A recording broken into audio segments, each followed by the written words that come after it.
Alright, what's up y'all, it's LakerFan here. As Arc's about to title today's video, here to talk about what is the most defensive build you can make in NBA 2K23. Now we're going to take this literally and not literally. So what I mean by literally is we'll show you a couple of these monstrosities over here. 6'6", 235, 7'3" wingspan, and then 6'7", 230, 7'4" wingspan. But realistically, what I do want to show you guys in today's video, an actual gameplay of, is going to be my two-way three-point shot creator. It is a build that has really good defensive stats between very versatile things. We got gold on clamps, challenger, glove, anchor, interceptor, all types of stuff like that. It's really just a really good spread of defense, and the 6'8" make for something like that, yet it's very original, very different. We'll showcase that toward the end of the video though. Like I said, we're going to start with some of these actual kind of just funny builds. So what I think is low-key actually kind of fire, and mind you, you actually have to make this build at shooting guard, because if you make it at point guard, you will see the maximum weight we can do for a 6'6" build is going to be around like 230 right here even, and as you can see, what that actually allows you to only do is get 98 defensive rebound.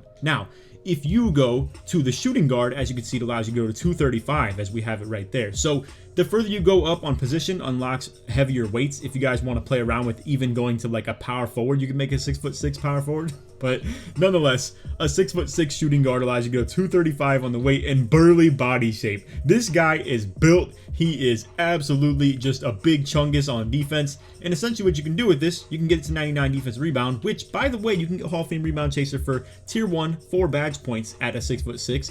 Not very likely that you're going to be able to utilize this super often. Obviously this build would just be a corner spot up, simple as that. As you can see, we do not have very much driving dunk on it. We will talk about that 50 dunk in today's video though. I know you may be questioning this right now, but you just wait until you see further in the vid.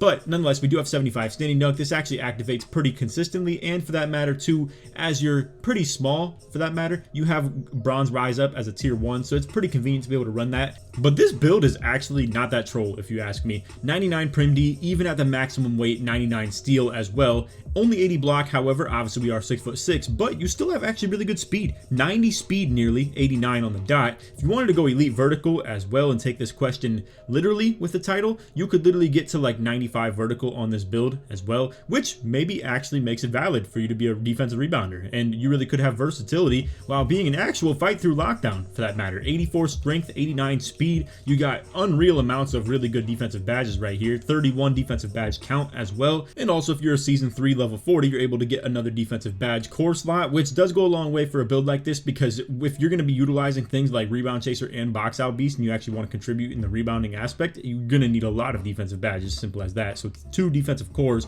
could go a long way, considering you get 16 badge points for free off having 2 defensive cores. But nonetheless, wanted to make this at least look somewhat competent and usable. 75 pass act, really in my opinion the bare minimum. And I really do think after you guys watch this video, you will see that I do think you can get away with the 53 driving dunk. In this case, we just have it for the badge point, as if that even matters realistically. But anyway, elite shooting, 85 three-pointer is plenty good enough. Not to mention you can still get one of the tier 3s and then core one of them as well. Now obviously if you do get the double defensive badge core, it takes away from the shooting, so just keep that in mind. You could also just take away from the finishing on a build like this and just put double shooting on, which could go a long way as well. But nonetheless, not really here to take this question literally. I just want to talk about some really cool, interesting, I would say, variants of perimeter defense, interior defense, block, D-board, what you need to do with weight and stuff like that, and just kind of give you some baselines and allow you to understand the weight to height ratios of what you truly can do at certain heights. So for instance, we have the 6'7" right here as well. A little bit heavier, we don't have it burly anymore, but as you can see, we have some unreal interior defense on this build as well, paired with some still good speed. 86 speed on a 6'7" is still really good. It's not that far off what you would normally get on a minimum weight 6'7". So realistically, what I'm kind of here to also ask is it even worth to make a minimum weight 6'7" or 6'6", just for that one extra speed that you would get on both of them? While I will answer that question with saying this, however, if you do go with the heavy build right here that gets the 99 defensive rebound at a 6'7", which by the way gets rebound chaser tier 2 and then box out beast tier 1, if you do go with something like this, it is going to, however, take your perimeter defense down a little bit too low to the point where you only get gold clamps instead of Hall of Fame. So not exactly what you would want with the 6'7". I would say the heavy dude really leans more toward the 6'6". It's kind of funny because obviously you can still get the burly. And once again, we're a bit low on the dunk. I'm not here to take this stuff literally though. I just wanted to show you guys really quick at the beginning of this video what you truly could do to max out your defensive abilities on a certain build. And again, these 6'6" and 6'7" with the 99 D board and the really really good speed, strength, solid vertical as well, really good steal, perimeter defense, interior defense, and the fact that this one gets rim and lock takeover as well. Just wanted to show you a couple baselines for some interesting little builds that you could manipulate. But nonetheless, what I actually do want to showcase to you is my 6'8" build that I have created for the 1v1 court, not to mention you could play as a spot up if you would like. Now, I don't exactly recommend everything in this video as far as what the actual ratings are, but nonetheless, I'm here to show you what the actual build looks like to a T, 100%. You can adjust based off whatever I have to say to you. So the reason I wanted to make this as a 1v1 court build, at 6'8", you can get 89 ball handle. That gets it Hall of Fame quick first step. In my true opinion, I think the quick first step buys you enough unchased downable ability. I don't even know what you want to call it. It makes it hard for you to get chased down. I'll just put it like that, because you're already to the basket extremely quickly, and if they do go for a chase down block, you can just let them fly right by you, go up for the close shot, simple as that. If they're nowhere near you close enough, I'm telling you, 50 driving dunk and Manu Ginobili dunk package. You just wait until you see this stuff, man. It's so elite. It's so good. Nonetheless, though, 77 speed with balls for a badge point right here. We got 75 pass sack. I just made this so I could actually spot up if I would like to. Now, the downside to this, I didn't upgrade defensive rebound very high, and then I didn't upgrade offensive rebound at all. So it is a little bit unfortunate, obviously, to play, like, I would say, as a team with this build right here. You can be more of a fight through lockdown, though. You don't have to switch on to bigs or anything like that. Not to mention, you still do have silver box out beast. So in the rare situation that maybe you have to play, I would say 3v3 with this at the big man spot, you can at least box people out. It's not going to go a long way, though. I'm going to agree with you. You definitely want to play either the 1 or the 2 when it comes to 3v3, and you could still fight, you could still play like this in the 2v2, I would say. It's going to be a little bit more iffy on 2s. I think you might want quick drops a little bit more for 2v2, not to mention no offensive rebound does hurt a little bit if you're going to be the play initiator. But nonetheless, just wanted to showcase you guys the build. If you have any questions about, like, can vertical get chase down blocks with only 64 vert? What does it look like to have 95 steal, 93 block, and 92 prim D for, as you can see, gold badge, gold badge, gold badge on glove, anchor, and clamps? So again, I'm here to show you all these cool little thresholds right here. We have pretty much everything upgraded all the way on defense now. I'll show you what my actual build is upgraded to, as it's now 94 overall. But nonetheless, want to get into some gameplays and show you guys what a true pure lockdown looks like, considering we have literally 91 interior D, 92 prim D, 95 steal, and 93 block. And it has saboteur as well as its takeover perk. So when I get steals or blocks, people get cold, which means their attributes equal bad. And when their attributes equal bad, my steals equal good. So let's go ahead and show you some gameplays. Alright, so between these two gameplays, what you're going to see is a 6'4" guard. Right here we have Mr. ASAP combos, and then we also have a 6'7" kind of ISO lock type point guard build as well in the next gameplay. But nonetheless, as you can see, I'm a 94 overall. We'll show you what I have upgraded on this build specifically after the gameplays, but I just want to get into these and just show you.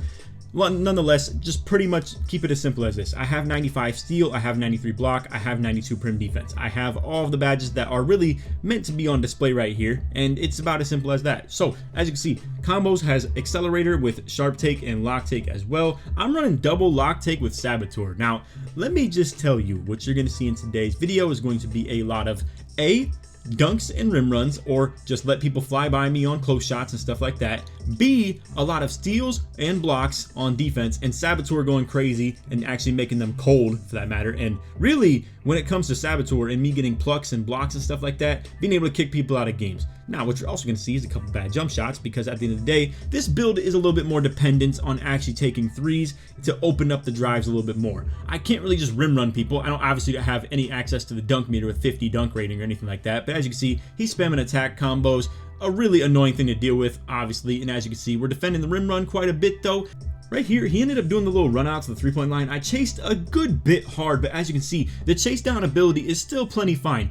It obviously was not a dunk attempt, it was a layup attempt, so that is one thing to keep in mind. But nonetheless, gold anchor paired with saboteur is already putting a lot of work in right now. As you can see, I get a pluck steal and boom, he's on cold off a block and a steal. Simple as that. And I'm almost on takeover with lock take, and I have perimeter badge drop as well. So now this guy's in trouble at 4-0. Simple as that. I can go for more plucks, I can go for more blocks in general. He's gonna be a little bit more slow. Unfortunately, he gets taken off the cold because I just give him an easy rim run as I get a little bit too steal hungry. But nonetheless, he will still end up on gold again in this game. Trust that. Now, as you can see, the Manu Ginobili dunk package, trust me when I say this, man, it activates extremely consistently. It's so reliable in at least a 1v1 setting. As you can see, I literally just hit a couple Rafer Alston signature size up combos. Boom, fly right by him for the dunk. Simple as that. If he goes for the chase down way too hard, I can let him fly by me and go up with the close shot. 76 close shot is plenty enough to make the shots as well, by the way. So now I got the lock takeover. I will say though, do not get too steal hungry with this stuff. You can see he creates a pretty wide open three-pointer for himself and just ends up missing it, and that's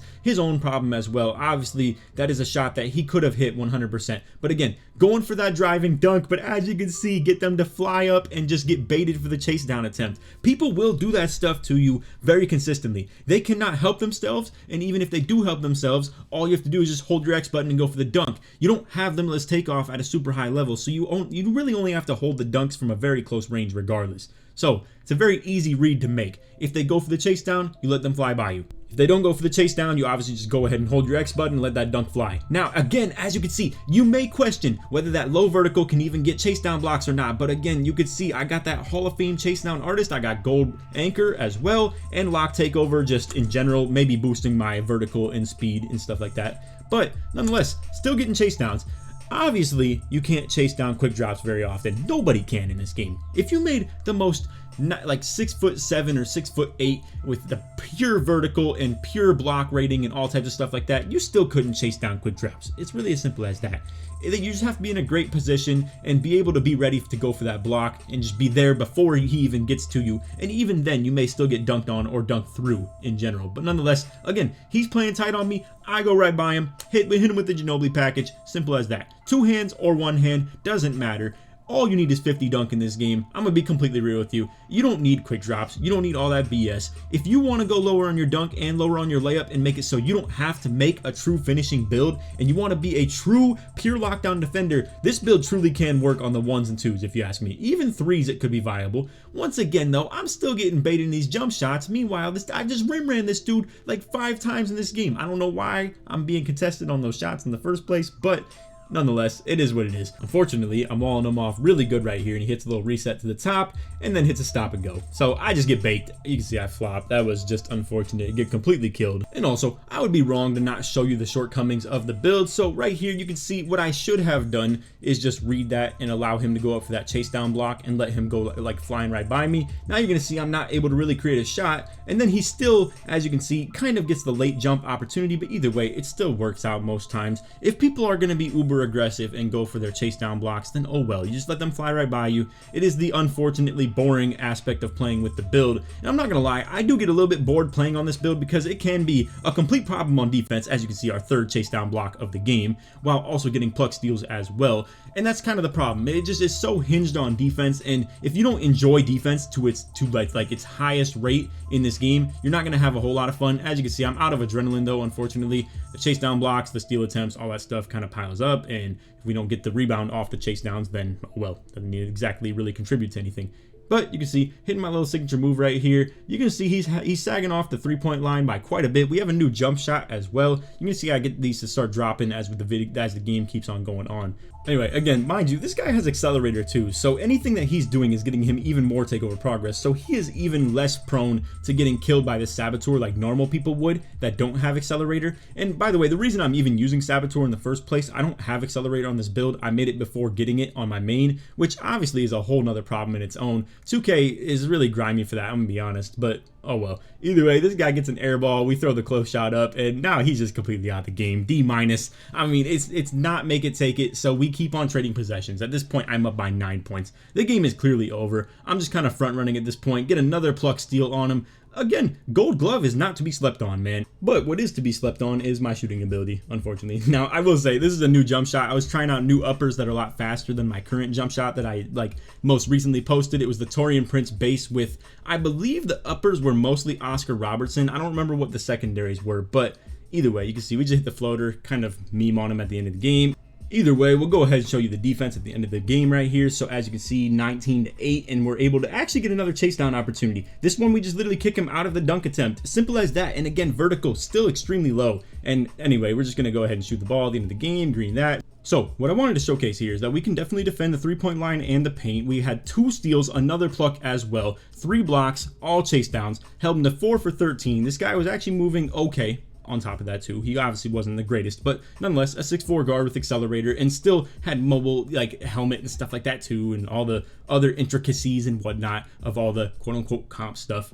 Anyway, for our second and final game, as you can see, we got this man Destro right here. He's going to be on a 6'7", also is a GOAT status, and I will say though, he has 0.0 blocks per game, so I'm assuming this 6'7" a little bit more offensive oriented than, say, for instance, most people's 6'7s that are generally going to be more pure lock style. But anyway, second gameplay. This is going to be probably the better one as well. I'm not going to lie, the defense in this stuff goes crazy. We may or may not have graded this guy out of the game entirely too. I'm telling you guys, Saboteur with this build paired with Lock Takeover is unreal stuff, man. So when people think they can just combo up all day, we're going to make them pay. Simple as that. Unfortunately, we get off to a bad start right here. Give up the 3-pointer. It is what it is. It's a feeling process. You have to be able to understand how to defend the offensive player. And generally, I do like to sag off by quite a bit early on in games. There is some latency in early game situations sometimes where people just end up shooting poorly because of it. Or sometimes you just want to like let them prove that they can shoot the ball. Nonetheless, though, as you can see, activating a standing dunk, the 45 standing dunk, we get another pluck steal right there. As you can see, he gets back in like great position, so we're just going to go ahead and reset this. Go ahead and dribble up a little bit, trying to create those 3-pointers if we need to. I'm not going to lie, though. I'm in a bad spot. I'm in the corner. We don't exactly feel too comfortable with it if the adrenaline is going to keep going down, but nonetheless, with only 1 bar left, hit the hop back into the corner, green the shot. Again, this build's offense is very basic. It's going to pretty much be, can I shoot the shot from the top? No? Well then, I'll just try and run past him, and if he chases too hard, we let him go flying and we hit the close shot. If he doesn't chase hard enough, we go for the dunk. It's really as simple as that. I even do some of these triple threat, like as you can see, moves right here, hit him with the walk back. No good from 3. He's actually defending me pretty well right here, but nonetheless, look at this garbage, bro. 76 close shot, hit him with like 4 pump fakes, go up, get the 18% contest to go right there. I mean, this build is so toxic. It's so ridiculous. The double lock take, getting up on him right here, get the bump steal, double lock. We're almost there to the lock takeover being activated. He's sagging off, so we're shooting it, greening as well, and now it's already a 10-5 lead. I got lock take active. We got prim badge drop with this, so any unpluckable that he would have had, and generally he's probably going to have like, I would say gold unpluckable on a 6'7", it's going to be getting dropped to silver, and at that point, gold glove with 95 steal and lock take active is literally just going to pluck that stuff like crazy.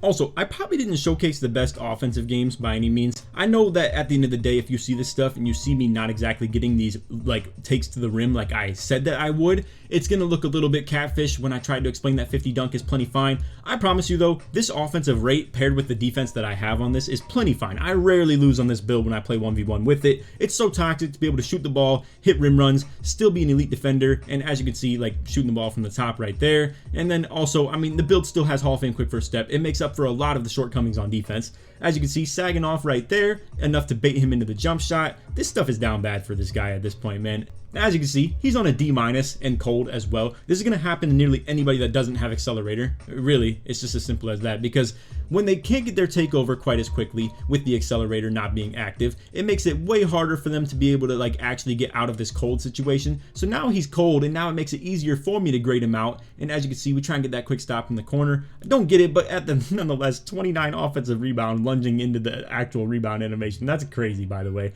Hit the behind the back on him, go for the Ginobili dunk right there, 15-7. And again, this is so toxic, man. I really cannot fathom how unbelievably toxic this build is while still being so non-meta. Nobody would load up the 50 dunk if I didn't really showcase the build first or anything like that. Now, unfortunately, not gonna lie to you, ended up hitting a little bit of a shooting slump right here, not able to hit from the top. And also, I know people may be watching this video and being like, oh, glove is so toxic, it's just so broken, and I hate this badge, it's the most broken thing in the game. To be fair, once again, this guy is not using Hall of Fame Unpluckable. I would generally say that if you run into someone that is running gold glove, plus obviously lock take active, you're going to be in for some trouble. Simple as that. And generally what you're seeing when you load this game up and you run into the people that do have the glove and they're spamming it really hard, it's probably the people that have Hall of Fame glove paired with 99 steel, and obviously if you have a build that has not Hall of Fame unpluckable, it's going to be hard for you to deal with that. Simple as that. Now, as you can see, he grades out on my jump shot right there. That's just pretty ridiculous. And at the end of the day, there's a grade out right there, and it's tough. 18-7, and now we'll just finish the game out against the CPU. I do want to say before we end the video, though, my kryptonite when it comes to guarding somebody with this build, or who I struggle to beat the most, it's going to be people that do A, have Hall of Fame unpluckable, B, can 3-hunt way more manageably than most people here. So in general, small guards are kind of my problem when it comes to playing with this build. Obviously, I don't have the finishing to really dominate them in the paint either. The close shot will be good enough in most situations. You can still play generally decent offense, but I probably struggle the most against small guards, if anybody. Bigs don't really care. They can't really put the ball in the hand. They can't really put the ball on the ground and dribble it at all. Not to mention, I still have the block and interior defense to hang with them in the paint easy. And D-board is still plenty good enough to grab the rebounds off of their paint mashes and stuff like that too. Not to mention, obviously, when it comes to offense, they're a little bit slow. So Hall of Fame quick first step, plus the ability to shoot, plus the ability to still even get the rim runs. And they're really, really hungry for those blocks most times. You can hit them with the stop and go up for the close shot. Simple as that. And then other wings, they just don't have good enough ball handle or good enough unpluckable. It's really as simple as that. They got gold unpluckable. They can't deal with this, especially when I get the takeover. And then when the saboteur starts rolling in like it did in this game right here, the wings can't handle this build. It really is such an overpowering matchup, if you ask me, when I pair this with obviously playing the style that I do, paired with, again, people having the low unpluckable, low ball handle, and just being a wing in general. They're a lot slower. They're easier to set up plucks and bump steals for, and they, in general, just can't dribble the ball or really become as much of an offensive threat as a smaller guard would. So the only thing I really struggle to guard with this build is going to be small guards, but again, they can't really guard my lack of interior finishing, and 76 close shot just happens to be enough to be able to hang out with the paint with them. And not to mention, we still have the 45 standing dunk, which do not sleep on this. It actually activates at a pretty good rate. Nonetheless, though, here are the upgrades that we have currently. So as you can see, it's pretty much to a T the exact same build that I showcased right here. We only have the 58 vertical on this. There may be some minor tweaks because, as you can see, we do have 76 strength on this one. So give or take a couple ratings here and there for somewhere else. I'm not exactly sure where to track it to be honest with you. But nonetheless, 76 close shot, 69 driving. That's only at 45 right now, by the way, and is still plenty fine. I run default small for my layup style as well. Actually, I'll even showcase to you guys the animations if you would really like. If you guys want to maybe get like the jump shot video, I will definitely drop that as well. It's not the best display in those games, but I do have a couple really good games that I was shooting the ball really well. And overall, the jump shot is just a lot better than what I was using. I just need to get adjusted to it. But way better base, way better uppers. The uppers are so much faster. And nonetheless, on that note, we have 83 three-pointer as well. The mid-range, I don't really care about. I'm not shooting middies with this build. Simple as that, really. Pass hack, I'm saving to the end because obviously I'm playing with it on the 1v1 court for the most part right now. 89 ball handle for the Hall of Fame quick first step. We got 75 speed with ball for obviously the MJ dribble style. And the defense is literally maxed out. So when it comes to pretty much what you're going to see on defense from this build, I already had everything that you're looking at. The only thing I don't have is going to be pass hack and mid-range, which was not on display in this video anyway. So defensively, as far as the badges go, as you can see, we're running clamps, challenger, anchor, and glove with Hall of Fame chase down. Had no workhorse. I'm not gonna lie, I don't prefer for it to be like that, but I obviously need to get some core badge progress. I don't really want to run only bronze anchor, especially because I knew I wanted to get some footage for the video. This is what I was running like originally though. I was just coring bronze anchor, and then I was able to run, say for instance, more things like workhorse, menace, stuff like that. So what you saw in today's video is by far not even close to the build's full potential. When I can get all these badges and get the cores and stuff like that, we'll be able to run like the Hall of Fame menace paired with the glove as well on 1v1, then even still have some workhorse on top of that. So I'm looking forward to it, man. This is gonna be a fun build to use. I may even pull this out for some park stuff. I'm not sure though. I definitely need some like proper teammates to play with when it comes to this style, and I don't have a lot of teammates that really just spot up and play lock for me. Tonic and Apollo are probably the best bets. I'm hoping maybe Zeke can get on a lock type build as well. He actually is working on a 6'1" that has 99 steal too, so maybe that could just be the pair with this build anyway. But I'm definitely ready for some menace stuff on defense. Also, again, for the takeover, I'm running Saboteur. If you have anything between, like, let's say Sponge if you play with teammates, or if you do have Accelerator or Extender, that goes a long way. Juice, I'm not a huge fan of, just because you're already in the high 90s for a lot of ratings right here with the defensive stuff. So, in my opinion, Juice doesn't go such a long way for interior and perimeter and steal and block. Nonetheless, though, if you do run, say, for instance, Rim or Lock Takeover, one of these two will be getting boosted to 99 because it's +8 to anything that it's correlated to. So, obviously, if you're running Rim, interior is going to 99, same with your block. If you're running Lock, obviously, perimeter defense and, like, steal are both going to 99 when you're on Takeover. So, they're really good Takeover options. Speaking of which, by the way, I do have Play and Sharp as a couple options here. Probably never going to run play take unless maybe I'm playing like Pro-Am as a spot up for all I know. I don't know. Probably not going to do that. But nonetheless, we do still have sharp take if I ever want to utilize that for the 1v1 court too. And in general, lock and rim take too. So anyway, that's all for the video. Hope y'all enjoyed. If you did, for to drop a like, sub if you're new to noties, all that good stuff. And like always, try to win 2,000 likes. Made it to the end of the video. Put lock in the comments. Show support to me all the way through. On that, hope y'all enjoyed. Take it easy, man. Peace.